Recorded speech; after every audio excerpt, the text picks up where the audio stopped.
Состоялись спортивные сборы по кёкусинкай карате. Как прошло и в чем особенность этого вида спорта, рассказывает Александр Зубехин. Карате кёкусинкай – один из самых зрелищных видов единоборств. Поединки проводятся в полный контакт без защитного снаряжения. Единственное ограничение – запрет ударов в голову руками. Как уверяет тренер, нарушителям грозит наказание. Мера наказания от предупреждения до дисквалификации.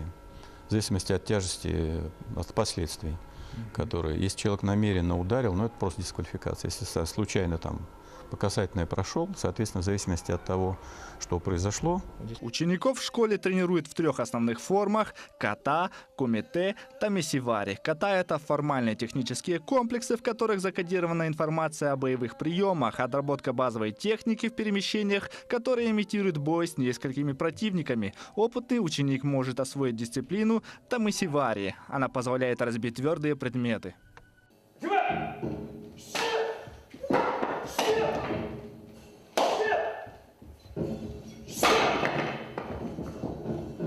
Я занимаюсь карате с 1 класса, сейчас учусь в 9 классе.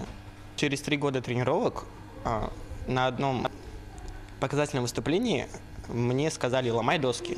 Я сказал: хорошо. И так получилось, что сломал все доски, и все окей. В рамках открытия прошли показательные выступления учеников школы карате молодежно-культурно-оздоровительного центра «Сатори». Ученики показали элементы разминки на основе базовой техники, учебные комбинации и простейшие формы дисциплины ката. Здесь даже начинающие спортсмены знают, зачем все это нужно. Чтобы защищать мою семью от нападений. Кто-то может и маму. Я же все равно защитю свою семью. Потому что я хочу, чтобы мы жили долго. 19 мая состоится чемпионат и первенство России по кёкусинкай карате. Команда из Якутска также планирует участвовать. Задача этих сборов – проверить подготовку спортсменов, улучшить ее и сделать выступления нашей команды более результативными. Александр Зубехин, Семен Семенов, Якутск. Таковы итоги дня. Смотрите Якутию 24 и будьте в курсе. До встречи.